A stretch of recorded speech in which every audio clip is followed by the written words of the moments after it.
स्वागत है हमारे YouTube चैनल तेजस स्टडी पॉइंट में।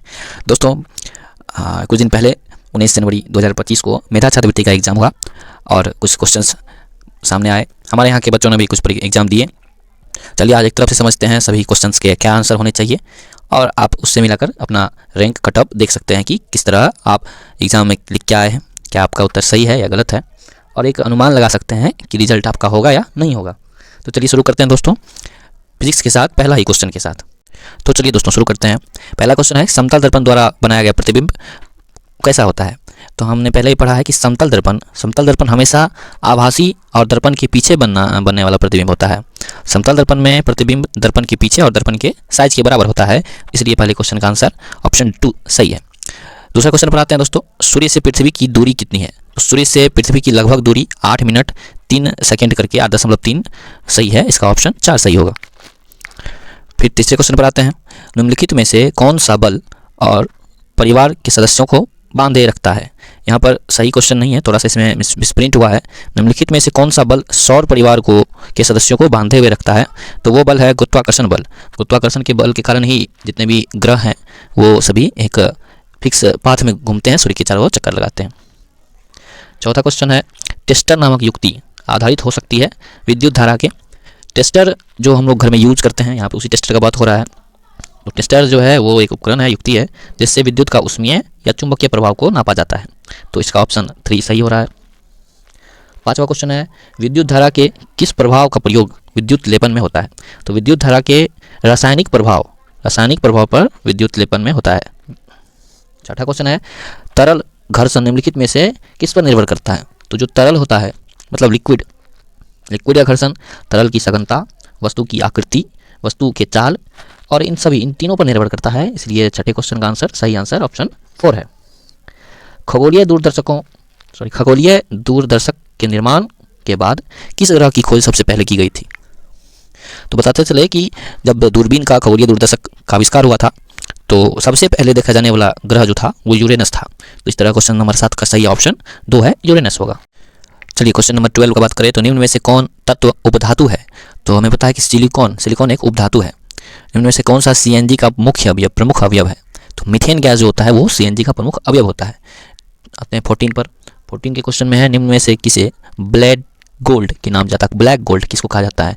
तो हमने पहले भी पढ़ाया हुआ था कि पेट्रोलियम को ही ब्लैक गोल्ड माना जाता है। क्वेश्चन नंबर 15, निम्न में से किसका स्वतः दहन की प्रक्रिया संभव है। तो स्वतः दहन की प्रक्रिया सफ़ेद फास्फोरस में होती है, तो इसका ऑप्शन C सही 3 नंबर का सही है। 16वां क्वेश्चन है कि निम्न में से कौन ग्लोबल वार्मिंग का मुख्य कारक है। तो ग्लोबल वार्मिंग का मुख्य कारण कार्बन डाइऑक्साइड है। कार्बन डाइऑक्साइड के कारण ही ग्लोबल वार्मिंग होता है। 17 नंबर क्वेश्चन का है कि किरासन तेल से जलने वाले लालटेन के ज्वाला में कितने जोन होते हैं। तो किरासन तेल से जलने वाले लालटेन के ज्वाला में 3 जोन होते हैं, तो इसका ऑप्शन 3 सही है। क्वेश्चन नंबर 18, निम्न में से कौन थर्मोप्लास्टिक पॉलियर नहीं है। पॉलिस्टर एक थर्मोप्लास्टिक पॉलियर नहीं है, तो ऑप्शन 1 सही है। 19 नंबर पर, निम्न में से कौन थर्मोसेटिंग पॉलियर है। तो मेलामाइन और बेकेलाइट ये दोनों पॉलियर हैं और थर्मोसेटिंग पॉलियर है, इसलिए इसका ऑप्शन C, A और D दोनों सही होगा। क्वेश्चन 20 पर आते हैं, एक तत्व Z को हवा में जलाने पर उसका ऑक्साइड बनता है। उस ऑक्साइड का जलीय विलयन नीले लिटमस को लाल कर देता है, तब यह तत्व Z क्या हो सकता है। तो यह तत्व कार्बन हो सकता है जो नीले लिटमस को लाल कर देता है। निम्नलिखित में से कौन जीवाश्म ईंधन नहीं है। यहाँ पे ध्यान देंगे कि नहीं है पूछा गया है। तो 21 का चारकोल एक जीवाश्म ईंधन नहीं है, 21 का 3 ऑप्शन सही है। क्वेश्चन नंबर 22 पर आते हैं, निम्न में से कौन सा केमिकल को प्रचुर मात्रा में सूखे पाउडर के रूप में आग पर फेंका जाता है ताकि आग बुझ जाए। तो बेकिंग सोडा को बहुत ज़्यादा मात्रा में आग पर फेंका जाता है ताकि आग बुझ जाए, तो इसका ऑप्शन 2 सही होगा।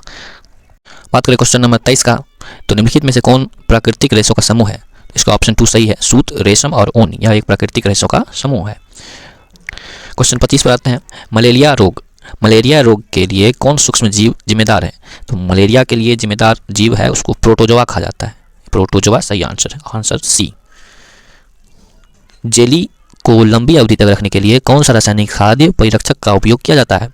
तो बताते चले कि जेली को लंबे समय तक रखने के लिए सोडियम बेंजोएट का प्रयोग किया जाता है, ऑप्शन 3 नंबर का सही है, 26 का 3। 27 पर आते हैं, हाइड्रा में अलैंगिक जनन होता है। मैंने पढ़ाया भी था कि हाइड्रा में अलैंगिक जनन मुकुलन के द्वारा होता है, तो इसका ऑप्शन 1 सही है। 28 में आते हैं तो देखते हैं कि शिशु के विकास की वह अवस्था जिसमें शरीर के सभी अंग दिखाई देने लगती है कहलाता है भ्रूण।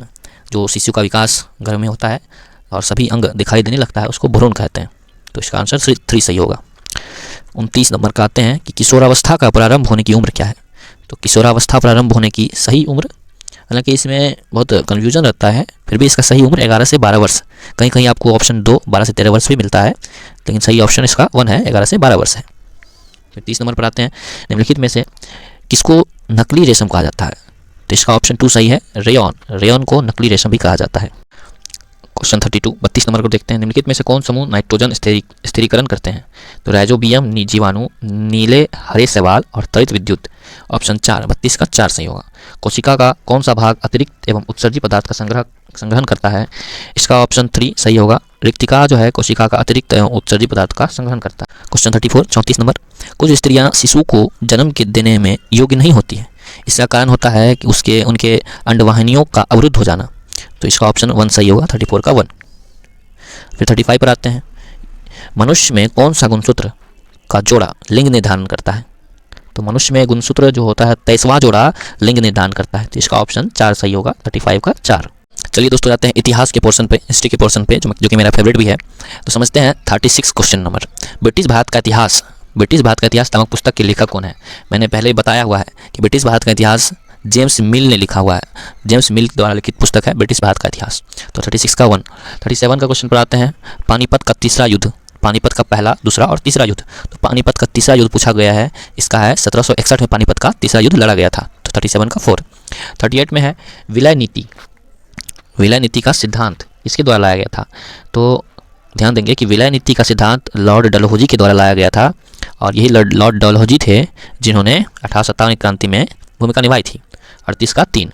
फिर 39 पर आते हैं, संथाल जनजाति किस प्रदेश से संबंधित है। तो बताते चले कि संथाल जनजाति जो कि आदिवासी समुदाय से हैं, उन्हें झारखंड में पाए जाते हैं और झारखंड से ही संबंधित हैं। तो 39 का 1 सही है। 44 में आते हैं, कानपुर में 1857 के विद्रोह का नेतृत्व किसने किया था। तो इसका सही आंसर हो जाएगा नाना साहेब ने। ये भी मैंने पढ़ाया हुआ है, कानपुर में 1857 के विद्रोह का नेतृत्व नाना साहेब ने किया था। चलिए 41 नंबर पर देखते हैं, ब्रह्म समाज के स्थापक कौन थे। मैंने बहुत VVI करके पढ़ाया था इसको, और खुशी है कि ये सवाल सेम टू सेम हुबहू पूछा गया है। ब्रह्म समाज के स्थापक स्वामी दयानंद सरस्वती थे। इन्होंने ही ब्रह्म समाज की स्थापना की थी। तो 41 का 1। डैश राज्य को बलपूर्वक विलय नीति 1848 के तहत अधिकार कर लिया गया था। 42 नंबर क्वेश्चन पर ध्यान देंगे, तो इसका सही आंसर सतारा होगा। सतारा को ही 1848 में जबरन विलय कर लिया गया था। 45 नंबर का क्वेश्चन फिर देखते हैं, औरंगजेब के बारे में, मुगल वंश से।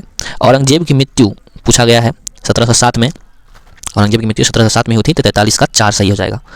44 नंबर फिर क्वेश्चन है, अस्थायी बंदोबस्त की शुरुआत बंगाल में किस वर्ष की गई। तो अस्थायी बंदोबस्त की शुरुआत 1793 में बंगाल में की गई थी। ये सारे क्वेश्चन मैंने पहले ही सेट में पढ़ाए हुए हैं, जो भी हमारे बच्चे हैं उन्हें अच्छे से पता है कि इसका आंसर क्या होगा। चलिए देखते हैं 45 नंबर का, इनफील्ड राइफल जो भारतीय सिपाहियों को दी गई थी वह किस चीज़ से निर्मित थी। तो बताते चले कि इनफील्ड राइफल में जो गोलियां यूज होती थी उस पर जो कारतूस चढ़ा होता था वो गाय और सुअर की चर्बी का चढ़ा होता था। इसी को लेकर विवाद भी हुआ था कि हिंदुओं और मुसलमान दोनों को लगता था कि हमारे जो धर्म है, हमारे धर्म को भ्रष्ट करने का साजिश किया जा रहा है। तो इसका सही आंसर 1 हो जाएगा, 45 का 1, कि गाय और सुअर की चर्बी की बनी हुई थी। 46 पर आते हैं कि शिक्षा से मेरा मतलब इस बात से है कि बालक और मनुष्य के देह, मस्तिष्क और भावना की श्रेष्ठता को सामने लाया जाए। यह कथन किसी का नहीं, महात्मा गांधी का ही हो सकता है, क्योंकि महात्मा गांधी थे जिन्होंने शिक्षा को भविष्य में लेकर बहुत सारी चर्चाएं की थी। तो 46 का 2। और 47 का है कि वर्नाकुलर प्रेस एक्ट कब बनाया गया था। तो वर्नाकुलर प्रेस एक्ट 1878 ईस्वी को बनाया गया था। चलिए दोस्तों, तो अब आते हैं सिविक्स, नागरिक शास्त्र पर। सबसे पहला क्वेश्चन है 59 नंबर का, कि भारतीय संविधान को बनाने में कितना समय लगा। बच्चों को पता है, जितने बच्चे हैं सबके 90 रहता है कि 2 साल 11 माह और 18 दिन लगा था भारतीय संविधान को बनाने में, लिखने में। चलिए 59 का 1 हो जाएगा। फिर 60 नंबर पर आते हैं, भारतीय राजनीति व्यवस्था में कौन सर्वोच्च है। तो ध्यान देंगे कि भारत का जो राजनीति व्यवस्था है इसमें सबसे सर्वोच्च बात अगर किसी का है तो वो है संविधान। चाहे वो मुख्य न्यायाधीश हैं, राष्ट्रपति जी हैं या प्रधानमंत्री महोदय कोई भी हैं, तो संविधान के दायरे के अंदर ही रहकर उनको कार्य करना है। तो भारतीय राजनीति व्यवस्था में सर्वोच्च संविधान है, इसलिए 60 नंबर का 4 हो जाएगा। फिर 61 पे आते हैं, अलोकप्रिय कानून के विरुद्ध में हम कौन सा कदम उठा सकते हैं। तो अप्रिय कानून अगर है तो जाहिर है कि विरोध करना ही है, तो विरोध करना भी पड़ेगा। तो इसके लिए हमें शांति सभा का आयोजन करना चाहिए, शांति का दिशा अपनाकर विरोध करना चाहिए। तो 1 नंबर जनसभाएं कर सकते हैं, एकदम कर सकते हैं, अखबारों में लिख सकते हैं, ठीक है, टीवी चैनलों में रिपोर्ट कर सकते हैं, उपरोक्त सभी। तो इन 3 वजह देख रहे हैं हम, तीनों से हो सकता है, तो उपरोक्त सभी 61 का 4 हो जाएगा। फिर आते हैं 62 पर, राज्यसभा को भंग करने का अधिकार किसके पास है। इसमें थोड़ा सा मिसप्रिंट हो गया है कि राज्यसभा को भंग करने का अधिकार, ध्यान देंगे 62 नंबर, राज्यसभा को भंग किया ही नहीं जा सकता है, राज्यसभा कभी भंग नहीं होती है, यहाँ ध्यान देंगे, राष्ट्रपति में टिक लगाया हुआ है, गलत है। 62 का 4 नंबर होगा कि राज्यसभा को कभी भंग नहीं किया जा सकता है, कोई किसी को अधिकार नहीं राज्यसभा को भंग करने का। फिर 63 पर आते हैं, ग्रामीण क्षेत्र में खाद्य असुरक्षा का सामना करने वाली बुरी तरह से प्रभावित कौन से समूह हैं। तो भूमिहीन समूह जो हैं वो बुरी तरह से प्रभावित है, 63 का 1 1 नंबर होगा। 64 का, कौन सा अधिकार मौलिक अधिकार का संरक्षक है। तो संविधान उपचार का अधिकार, संवैधानिक उपचार का अधिकार जो है वो मौलिक अधिकार का संरक्षक है, 64 का 1। 65 में है कि किसी भी धर्म को राजकीय धर्म के रूप में बढ़ावा नहीं देना क्या कहलाता है। तो हमको पता है कि भारत एक धर्मनिरपेक्ष राष्ट्र है, यहाँ पे सभी धर्म बराबर हैं, सभी धर्म का सम्मान करना चाहिए। तो 65 का 2 है कि एक यह धर्मनिरपेक्षता कहलाता है, किसी भी धर्म को बढ़ावा नहीं दे सकते हैं, राजकीय धर्म कोई नहीं हो सकता है, तो हमारा देश धर्मनिरपेक्ष है, 65 का 2। फिर देखते हैं 66 नंबर में, हमारा कानून किस आधार पर लोगों के बीच भेदभाव करता है। तो हम जानते हैं कि हमारा कानून किसी भी आधार पर किसी के साथ किसी प्रकार का भेदभाव नहीं कर सकता है, ना धर्म के आधार पर, ना जाति के आधार पर, ना ही लिंग के आधार पर। तो इसका ऑप्शन 4 सही होगा कि इनमें से कोई नहीं। फिर आते हैं कि राज्यसभा कितने वर्षों बाद भंग की जा सकती है। अभी जस्ट थोड़ा देर पहले ही बताया मैंने कि राज्यसभा को भंग नहीं किया जा सकता, इसलिए राज्यसभा कभी भंग नहीं होती। तो 67 का 4 ऑप्शन सही होगा। FIR का अर्थ, 68 नंबर क्वेश्चन देखेंगे, FIR का अर्थ क्या है। फर्स्ट इन्फॉर्मेशन रिपोर्ट, प्रथम सूचना रिपोर्ट। FIR को थाने में ही दर्ज की जा सकती है, तो FIR का मतलब होता है प्रथम सूचना रिपोर्ट। इसका क्वेश्चन 68 का 1 ऑप्शन सही होगा। 69 में है, संसद द्वारा बनाए गए असंवैधानिक कानून को कौन निरस्त कर सकता है। संसद कोई भी ऐसा कानून बनाए जो कि असंवैधानिक है, तो सर्वोच्च न्यायालय को यह शक्ति है कि उसको खारिज कर सकता है। तो 69 का 1 सही है। फिर 70 में आते हैं कि अनुसूचित जाति और जनजाति के लिए बिहार में कहाँ विशेष थाना है। तो बिहार के सभी जिलों में अनुसूचित जाति एवं जनजाति के लिए विशेष थाना का प्रावधान है। तो 70 का 1 सही है।